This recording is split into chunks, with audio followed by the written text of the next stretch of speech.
Roxie and the Hooligans by Phyllis Reynolds Naylor. Chapter 7 Borrowing. Back in the village of Chin in Hand, Roxie figured, families were probably sitting down to simple suppers of cabbage and potatoes, or beans and franks, or biscuits and gravy. She wished she had some of that now. A single biscuit, half a potato, an onion even.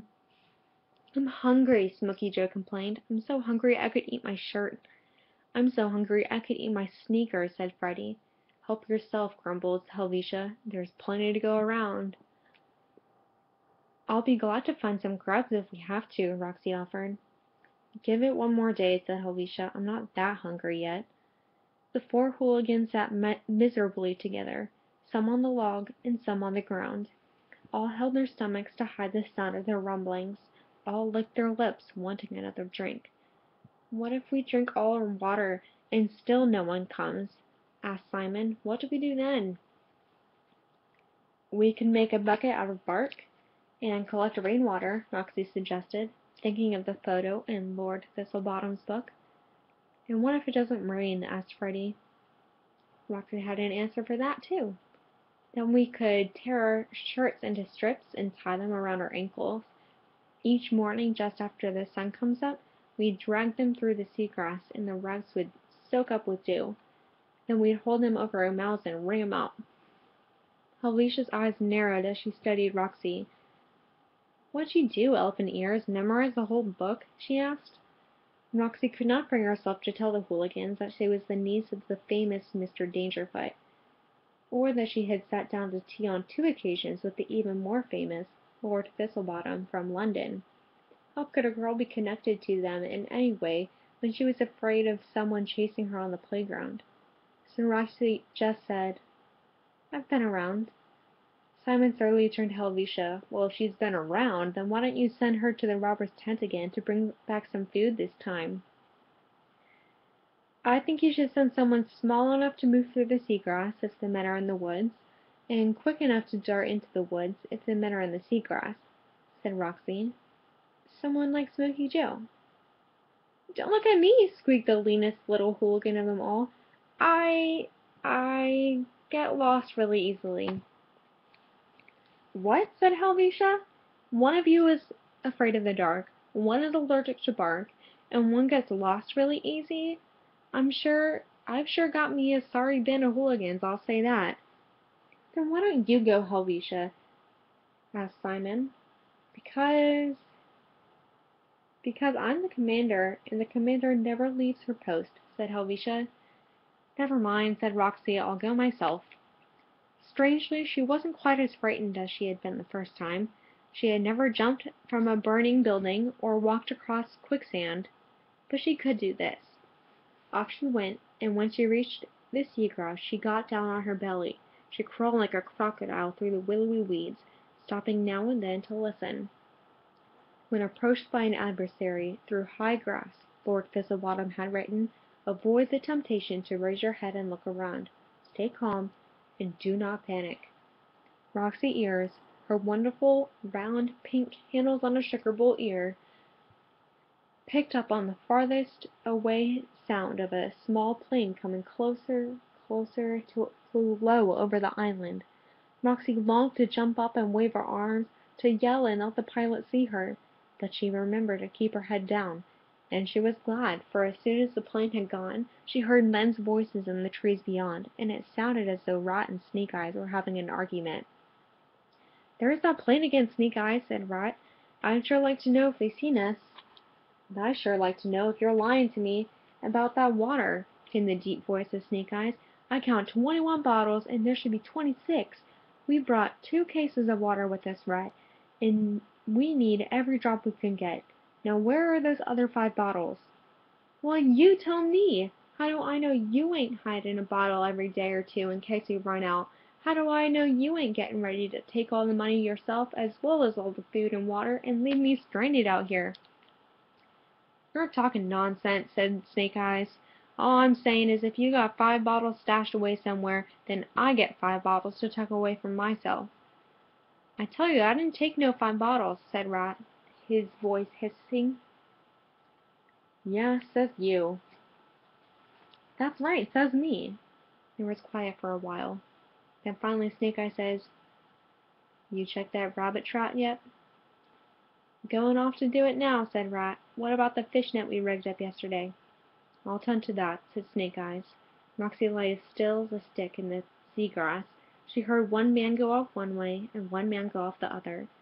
But now she had to look out in 2 directions, east and west. If she turned her head one way to follow one of the men, she was turning her back to the other. When their footsteps and grunts and coughs had died away completely, she slowly raised her head.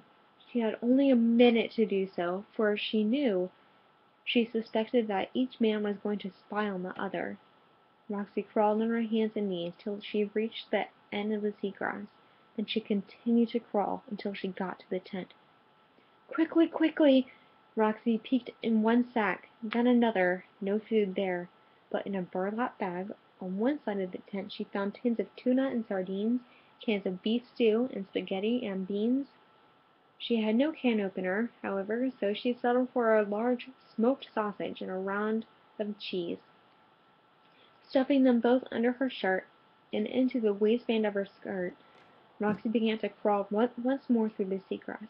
She had not gotten 30 feet from the tent when she heard the men coming back. She flattened herself on the ground, knowing that if she continued to crawl, they might see the way the seagrass parted to let her pass. She felt as though her heart would explode as it thumped against the earth beneath her. Anything in your trap? Snake Eyes called to Rat. Something took the dang bait, but I didn't catch it, said Rat. Fish and line bring up anything? Nothing worth cooking up. By the time you take the bones out of it, it'd be just fins and tails, grumbled Snake Eyes. Their voices seemed so close to her that Roxie was sure they must be looking down on her at this very moment. She closed her eyes in terror. The silence went on for another minute or two, and then she could tell by the men's voices that they had gone back inside the tent. Roxie edged forward and stopped. 2 feet more, then stopped. 2 feet more. When she reached the trees at last, and the men hadn't followed, she was so relieved that she allowed herself one big bite, each of cheese and sausage. Nothing ever tasted so good. There would be no grub sandwich today, anyway. Just as before, when she got back, the hooligans rushed to meet her, and this time Smoky Joe tried to grab the food out of her hands. Where are your manners? Roxie said, jerking the food away again. You can eat 1 bite of each. We've got to make it last. You already had a bite, complained Simon. And so could you if you had been the one to fetch it, said Alicia. Shut up and eat your sausage. When each of the hooligans had taken a bite, Helvetia wrapped the rest up in her sweater and sat morosely on the log, wishing they could have more. This time the men will know someone was in their tent, Roxie warned. They're bound to come looking again. What are we going to do? Asked Freddie. Where can we hide? Roxie tried to think about what her uncle would tell her to do. As far as she could remember, there was no chapter in Lord Thistlebottom's book about where to hide from robbers on an island. But she remembered his advice about what to do when lost in the mountains. Do not panic. Use a stick to dig a trench in the snow. Get in it and cover yourself with leaves and branches. Digging in dirt was a lot harder than digging in snow, she knew, but the soil was loose and sandy, and there was nowhere else to hide. If they went to the beach, the men might see them. If they went to the rocks, the men could corner them there. Let's dig a long trench where we can sleep tonight, Roxie suggested. We'll cover ourselves with leaves and branches, and one of us will be the lookout. Dig they did. Some of them used their hands, others used sticks. After an hour or so, they had carved out a trench just long enough and wide enough for all of them to lie in together. They spread out their pile of dirt they had unearthed and covered it with leaves, so there would be no sign of their digging. Then they dragged over some branches to cover themselves.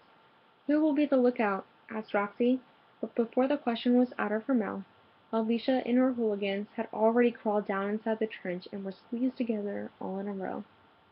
Never mind, said Roxie. I guess I'll do it myself. She covered the floor with thick fir branches and stretched out on the log and studied the stars. For once she was glad that her ears stuck out far from her head, because she was able to hear the faintest bird call, the slightest puff of wind, the merest snap of a twig. And so she lay, ears tuned to the night.